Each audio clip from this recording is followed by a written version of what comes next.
Oh, gross. I can't, like, it's our system. I don't know. You know how, like, any HR system, it's like clicking around a million places. You know, it's funny. My experience with HR is probably so different from yours because I guess the modern HR that you deal with is what I've dealt with Peter's company for the Mm. past 20 years. And our HR, when I was working in the corporate world as a travel agent, was like one person in a back room and you go complain to them. Oh my God. They've got so many HR people now. It's just like, Yeah. who? Peter's is, I just remember like all of the interactions that he would have with HR at one point or another. He's like, they're all women. I've never talked to a man in HR. And he said, and they're really intimidating. He was scared of them. Let me just say.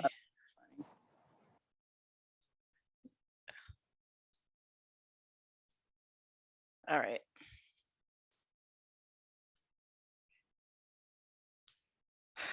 You okay? You don't look okay. Well, it's just, I hate this kind of like bureaucracy stuff. Like, people generally don't like doing performance reviews anyway because they're hard. And this is kind of a complex one, like a guy who's a procrastinator and he moved from another supervisor to me. And, you know, so I'm like, is it because he procrastinated? Is it because the system's not working? Is it because HR fucked up and his record didn't move? Or anyway. Yeah. Yeah, I'm sorry. And it's just the kind of thing like you put off, right? Like, whatever. You procrastinate on. Yeah, I mean, sometimes I'm good at like banging out those kinds of taskers, but yeah. So I guess it's still hot in Portland, huh? It doesn't seem to be as hot as it was for yesterday. Yesterday, actually, it was pretty warm. I just stayed inside all day because Peter's not not doing very well. So like he just sleeps all the time now. Whoa, do you hear that? I do. Hold on. It's coming. Scared now. Is it like a raptor or a pterodactyl? Yes, it is. Oh, dude, I wish that somebody who's pissed off about something. It looks like an osprey or some kind of a hawk. Whatever it is, it's having a fucking fit. I think it may have just captured something. I don't know. As long as it doesn't come or drop something on you, even grosser. Tiny little leg here. Wow, that is trippy. It's super agitated, and I don't know why. That sounds like a mama bird when, you know, something's getting too close to her babies. That's what it sounds like. I mean, not that I'm a bird expert. Like eagle. It's just an insane seagull. If you had that app that Mary was talking about. I meant to do that the other day. When she said it, I was like, Merlin. Wildlife. Yeah, Peter is sleeping a lot. So I've just been, I can't work in the studio when it's this hot. So I'm reading and making the best of it and just keeping an eye on him. Yeah. Yeah. Is it just his overall health is in decline, Dana? Or? I think so. Yeah. That's what's happening. I mean, at first I thought, you know, oh man, he's got all the symptoms. It seemed like he might have COVID, and we tested him multiple times and negative every time. And then we started thinking, well, this is, you know, his tumor's been growing. So we're just thinking. Is he comfortable or is he still? He's in a lot of pain. Yeah. He's got calls into the oncologist, and I don't know why the hell they haven't responded to him yet. And maybe they're trying to reach Dr. Yi. I don't know. But I know he's really fatigued. He's dizzy a lot. He gets the chills. So I mean, if you're in pain too and you can sleep, it is nice to sleep rather than to feel the pain. So I think that might have a lot to do with it. You know, you get like exhausted, you're overwhelmed. And so, like I said, just keeping an eye on him. His appetite is diminished too. And that's probably also a result of the pain. Yeah. it pisses me off that nobody's responding. Oh, Dana. That's hard. I mean, it's one thing to be going through it yourself, but to watch your partner go through it is really hard. Yeah, it's rough. I feel bad for him. I really do. Just because he's like, this is not, he's like, what is this? This is nothing. I don't like this at all. Mm-hmm. Mm-hmm. Yeah. And are the kids, I mean, they're adults, yeah, but they're Yeah. aware Well, of it I and met Emily, and I was like, I just told her that Dad was not doing very well, and I definitely wanted her to come over this weekend. And I don't know, she's hard to read, that one. mm, mm, Yeah. So, excuse me. Yeah, she better come over this weekend. yeah, she will. I hope so. Yeah. Well, they get really busy. Dawson has a job this weekend. I'm not sure exactly what day, Mhm. but I'd like for him to come over Friday and Saturday. It would just be fun. They're fun to hang out with. Yeah, and distraction for you as well. Definitely. Yeah. And Dawson, I like to cook for him because I can just make masses of food and he'll eat all of it. There is that with the Redmond crew. Yeah, I just feel, I'm like, oh, somebody does like my cooking. Oh, thank God. Right. Whatever you cook, it gets eaten. Yeah. I like cooking for a crew. So I mean, actually I kind of like as well today. Kate will know because I have this bowls recipe that a bowls recipe book. I think it's called like Power Bowls or something that Ooh, I think she got as well to make some lunches, get some lunch inspiration for Craig. But I do like the kind of putting together one, fantastic salad for lunch. Yeah. I do. I love creating bowls. You're right. That is, I mean, you can just layer them with so much good stuff. Mm-hmm. Now you make me want. Today I had a poke bowl. So I had Mhm. shredded cabbage, brown rice, edamame and corn, which I just had frozen from the freezer, Mhm. a half an avocado, a half a mango, sesame seeds, and nori. And then I made a little soy ginger vinaigrette. God, soy sesame ginger vinaigrette. Did that just come out of the mind of Laurel, or did that come out of your No, recipe? it came out of this inspiration from the Power Bowls book. And you kind of compose the whole thing. And then I just felt like very pleased with myself that I was eating a beautiful salad that I threw together in my own kitchen. It is satisfying, isn't it? When you can create something like that quickly and it's good. Oh, a green onion as well, a scallion. I'm trying to think what else was on there. I probably would have put cheese on it just because. Cheese or something like that. Yeah, do poke bowls ever have cheese on them? I mean, I do like the fish, and I actually went and how you can get sashimi sometimes in the sushi section of the restaurant or at the grocery store, but it was sold out. What? I know, which I guess, yeah. That's impressive that it was sold out. I wonder, they must just put it together one day and then the people swoop in the morning and get it. Maybe, or it's a supermarket that doesn't sell enough sushi, so it's not really a sushi clientele supermarket. So it could be just that it's not stocked that often because it's not a big seller. Would you consider your neighborhood? You said it's about a mile to the grocery store. Would you consider it a food desert or just a semi-arid place? I would say it's semi-arid. Yeah, semi-arid. It's lower income. So we have like one fancy organic it's actually a locally owned one of the early locally owned grocery stores, organic grocery stores that reminds me of like the food co-op that I would have gone to, when I was a kid or whatever. Like it's very small. So I like to shop there, but everything else is kind of corner markets, Jamaican markets or Latin markets, or then, the Safeway, Yeah. which is like a giant, or I don't know, I forget what We have a your Safeway, and then we have an offshoot, Albertsons, which is the place where I love to go and find all of my ridiculous little objects for fun. Mhm. I mean, I just kind of shopped there during the pandemic because it was close and it was easy. They had everything that I needed.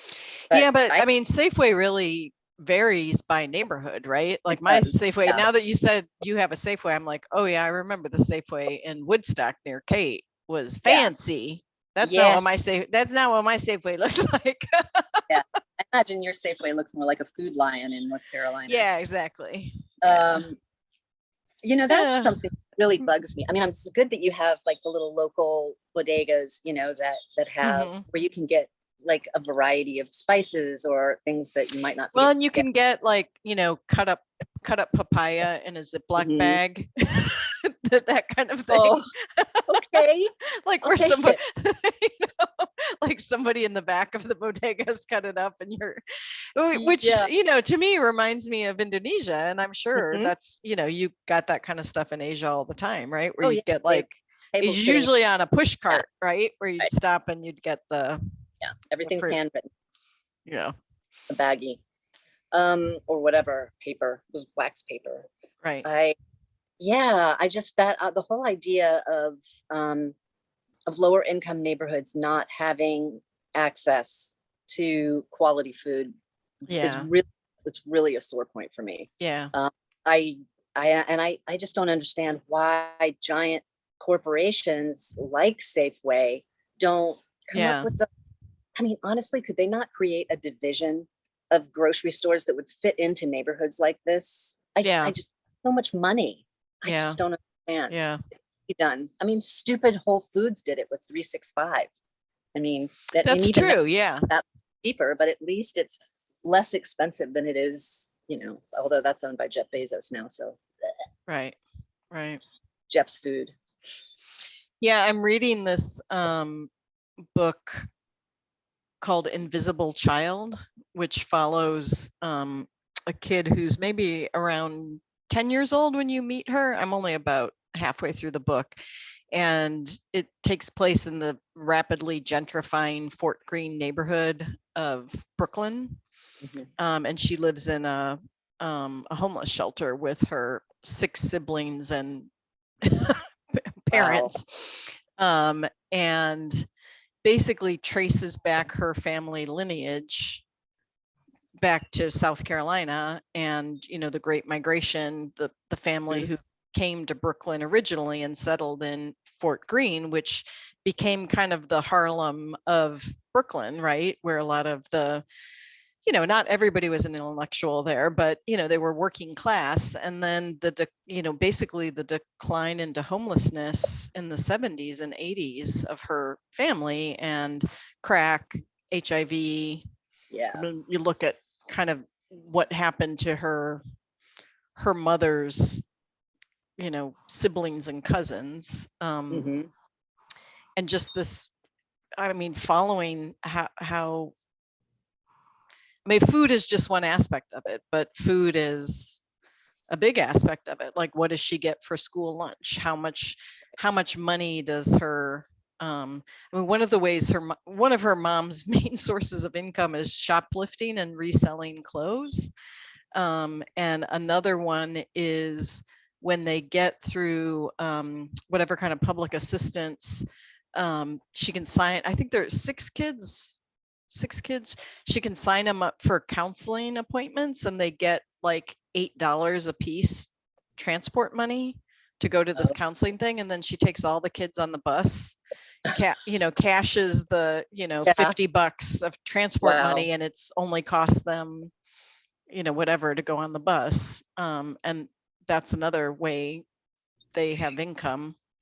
She's creative. And just what these kids are eating primarily candy when they can buy something. Not even like chips, but candy. Cavities. I mean, that's just, I mean, how they're not going to have access to oral hygiene. Yeah.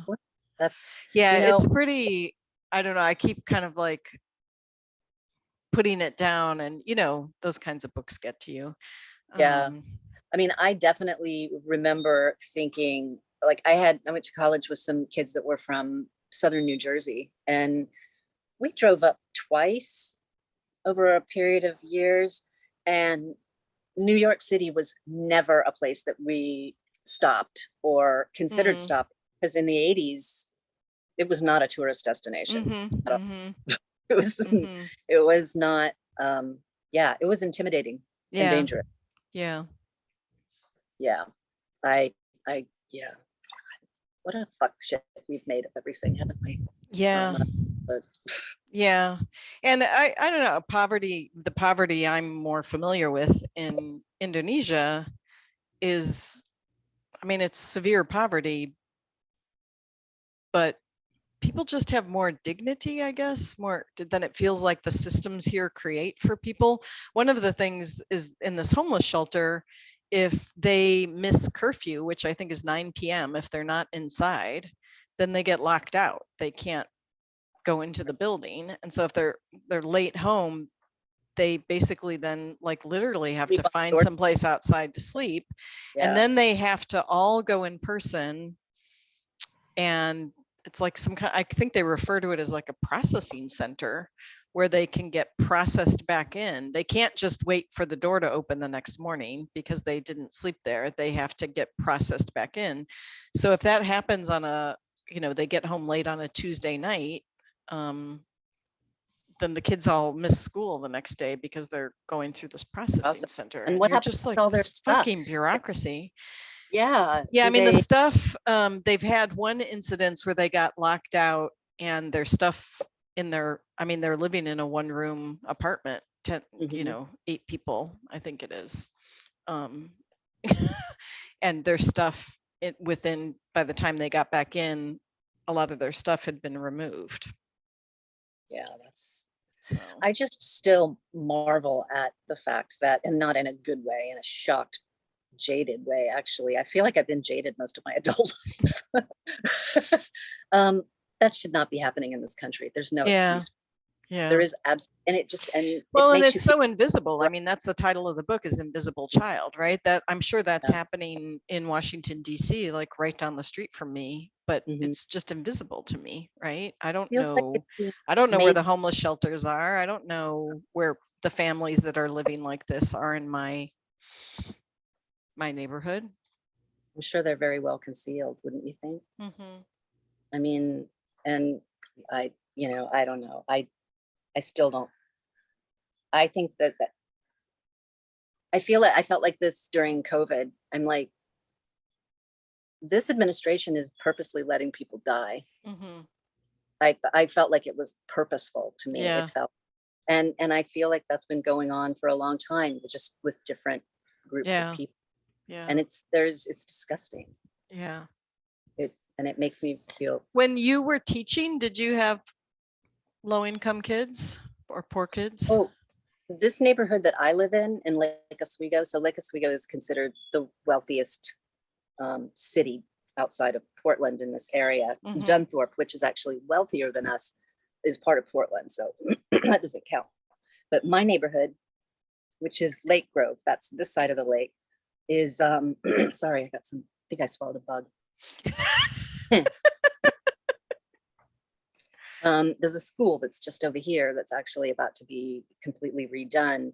But when I was teaching art classes, it was the lowest income school within all of the 12 schools that were within the Lake Oswego School District. They've Mhm. since shrunk it. There aren't that many schools. It was the school that had the most subsidized lunches for kids Right. within the Mhm. city of Lake Oswego. It was a lot, more than half Yeah. in this neighborhood, because it goes Mhm. all the way to the freeway. And the closer you get to the freeway, I mean, there's still some really nice houses over there. But there are also some apartments that house a lot of kids. Mhm. And Mhm. so, yeah, I definitely taught with kids that came to school that hadn't maybe had a bath, the night Yeah. before, and they had gone to daycare first thing in the morning or before school care. Right. They went to like the breakfast program or whatever before school Breakfast care. there, they had lunch at school, which was subsidized, and then they went to after school care, which is where they could also get a snack, and then they would go home. So basically they're at school all day from Yeah. 7:30 until probably 6, which is when after school care closed. Yeah. And and you can tell the ones that that haven't bathed and haven't eaten. Yeah. Yeah, it's and I just Because I the do city of- think that is kind of frontline where a lot of, middle class people see poor people as teachers in schools or people, Oh, you know, absolutely. yeah.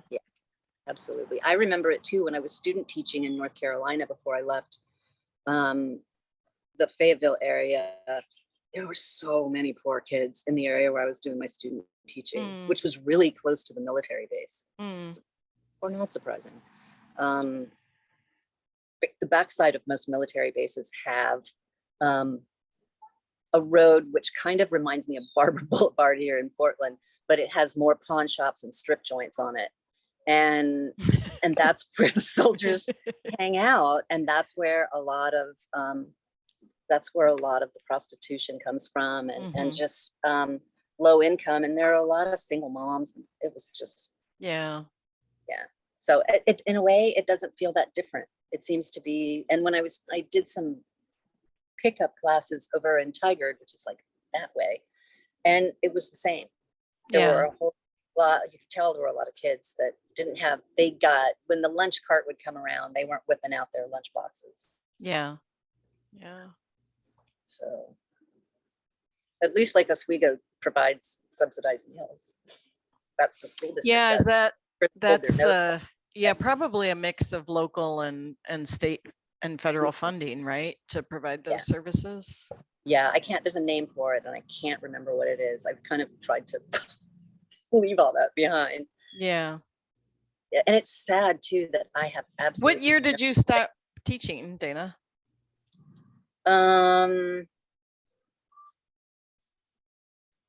I stopped substituting. The last year I substituted was 2012 because that's the last badge that I have. Because I saw it not too long ago. It's like, oh, I look cute then. And I started doing pickup art classes when Emily went into first grade. And I also did a lot of volunteer work. I taught volunteer art history lessons in the school district. Right. Yeah. And then worked for a couple of different companies that taught it for after school. I just love teaching kids art. It's the easiest thing in the world. It really is. And it's joyful. Yeah, kids are so uninhibited. Yeah, it used to drive me crazy when I was doing volunteer work and I was organizing volunteers because I was the chairperson for my kids' elementary school. Women, mostly it was women who wanted to alter the lesson plans that had been put together already because it involved nudity or they felt that there was some type of some kind of control mechanism. They didn't want to talk about, they didn't want to discuss the life of the artist or the time period. Like they didn't want to discuss the fact that Marc Chagall's whole village had been completely destroyed. And I had said in the briefing to them, I was like, so at this point, there are like 33,000 people that lived in the city of Lake Oswego. And his town, I think it was Vitebsk, was wiped out. And there were about 35,000 people that lived in that village, wiped off the map. And I said to these ladies, I'm like, you should try to imagine that if you possibly can, what that would have been like for him and how it would have informed his art when he went to Paris. Right. I was going to say, what is art all about? Come on. It was all about expression and loss. Right. I mean, is stunning in that. But there were some women that really took offense that I actually pointed that out to them. I'm like, why? I mean, are you offended because your fascist beliefs? This was so long ago that I just was surprised that maybe they didn't want to talk about the Holocaust because it was an extension. Right. I was going to say maybe the war was. Yeah. But I mean, it's all a part of art history. Every single bit of it, pointing out the fact that Mark Franz, who was part of the Blue Riders group, he did these beautiful blue horses, which I'm sure you've seen before. Yeah. He died in World War I at like 27 years old. Yeah. I mean, his work is limited. Yeah. So I think people need to understand this. Absolutely. Absolutely. Yeah, so that annoyed the shit out of me. I just don't have time for that anymore. I have to rather show you my own real franchise. quick. I just ordered some art from an Indonesian artist, and it just came in the mail. Oh, goody. They're a graphic artist. And he does like psychedelic posters. So I was thinking for my kids, you know, who are moving into new housing. So these are like, they're all three of them are band posters. They do work for international bands. And I think they've even won a couple of prizes, but this is, and I didn't even know the bands, but now I've looked them up. So this is Karanguban live in Jakarta. Wow. Isn't that cool? Cool. Oh my God. I know. And it's big. It's a big poster. So those are silkscreen posters, eh? The old school. No, these are printed on like photography paper. I wonder, is the original a silkscreen? I don't think so. I think it's probably, you know, done on on a computer. And then here's the second one. This one I'm thinking for Z. Oops. Oh, wow. It's a band called Neon Indian live in Jakarta, which is kind of cool. I love that. And then it's got kind of like a robot. Oh my God, their work is so cool. I know. I love it so much. And then this one is, I don't know what the band is, but this one I was thinking for my daughter. It's in Japanese and Indonesian. Oh, it's got that like funky girl with a tattoo. And then these weird penguins. Penguins. Oh my God, that's really cool. And then the books are, there's books in, oh yeah. It's not, yeah, there's a weird penguin and like a bird human. I like the bird human idea. Yeah. That's very thothy, isn't it? Yeah. And it's got Japanese and Indonesian in it. Yeah. That's so neat. Well, those are going to be really fun. Nobody I know. But you know what I forgot, Dana, is that when you order things in Asia, you can't get a fucking pre-made frame here because they're like Asian paper sizes. You know what I mean? What's the measurements on them? This one is 50 centimeters by 50 centimeters. Do you think that IKEA would have something like that? I mean, they do all of their frames in centimeters. I actually spent some time like you know, Googling and stuff. It's just different, you know, and these are B2 size, which is, you know, like, it might work 19.68 by, you know, 26.2 or something inches, right? Because it's all in centimeters. Kevin and I were hanging we redid the little laundry closet, and I was looking for a way to hang these posters that they aren't even posters. They're just wallpaper, or you know, the wrapping paper you can get. That's like, it's got a bunch of mushrooms. It's got a bunch of trees. Yeah, yeah. So I bought 2 of those, and then I went on Amazon and I bought those clip hangers. Like, it clips on the top and then it clips on the bottom. Oh, so it's not covered? No, it's just, and I think that was what, it was just clip hanger. You'll know it as soon as you see it. Yeah, I know what you're talking about. And you can cut it to size? I didn't have to cut mine to size, but I suppose you could if you really wanted to. But like I said, they do have magnets in them. And then you don't have plexiglass or something on front of them. It's just the weight of the bottom strip with the magnets kind of pulls it tight. Then it's got the strip at the top, and it's just like a string jute thing that you'd hang from a nail. Yeah. So it's not going to protect. I would like to protect it a little bit more. Yeah. I mean, these weren't like super expensive, but I don't know. I think they're going to be. I think they're going to be custom framed. Yeah, I know. I was like, if I get them custom frames, it's going to be like $200. There is this place that's called, like, I think they're a franchise, like Frame It or something, and you go in with your stuff, and they have a fixed price charge based on the size of what you're framing. And you know, for stuff that's smaller, it's like $75. But of course, for something like this, it's like 200. But you go into the shop with your stuff you want framed, pick it all out, hand them the stuff, and they mail it to you.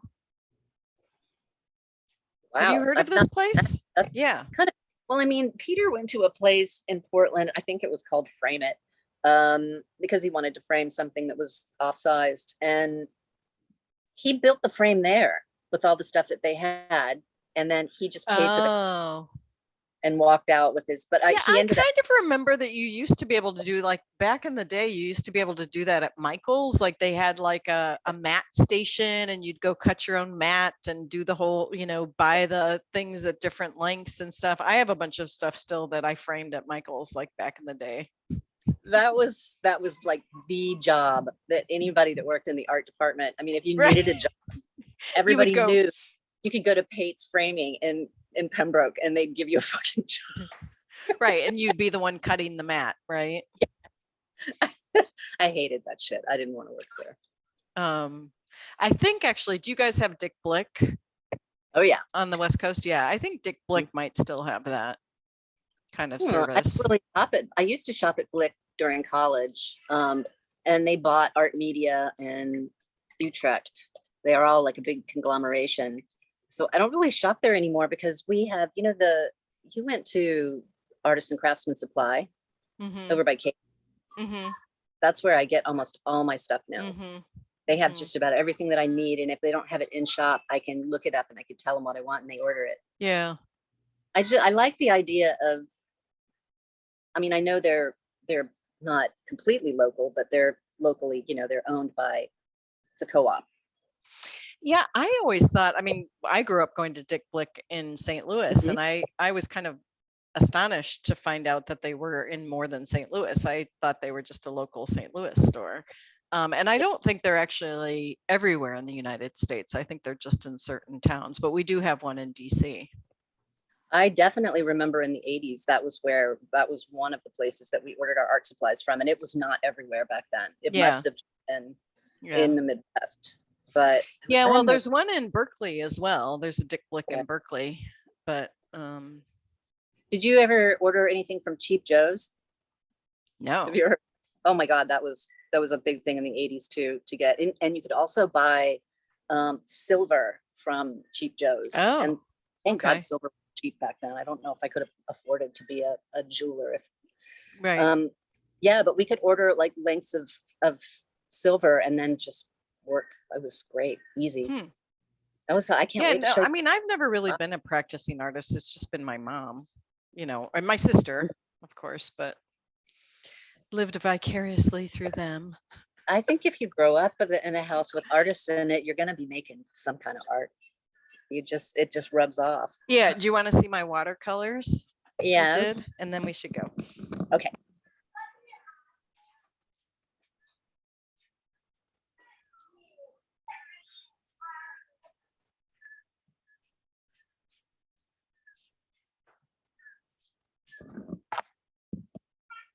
My friend Karen does really beautiful watercolors, and I try to emulate her, but it's always funny when you look back. It's so easy to be critical, but here's my onions. They're pretty. I like And it. then here's my plums and flowers on a plate.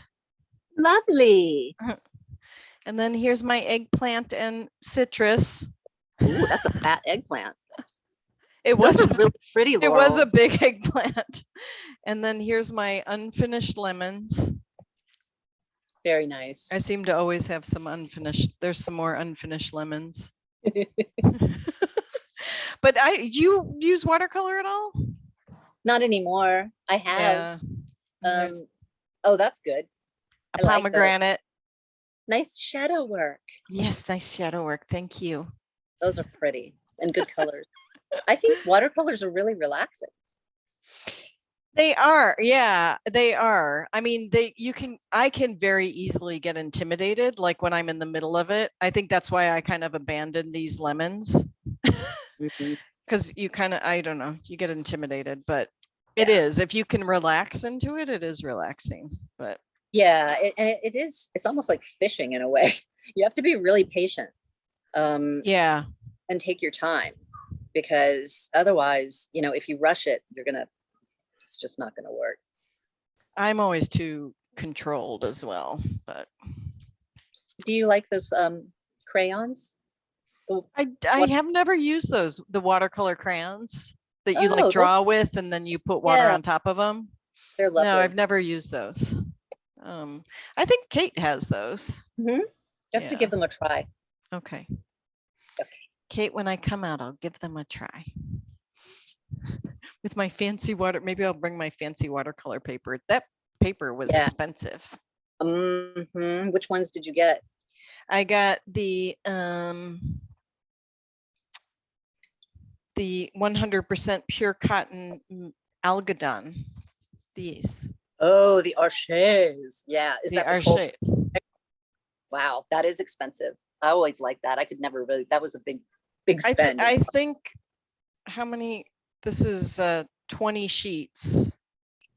I mean, it was definitely more than $50. It's worth it though, because it's flat paper and it holds the paint really, Yeah, it really- holds the paint really well. Yeah. Yeah. Yeah. Okay, well, thank you for indulging my little art. absolutely anytime. Yes.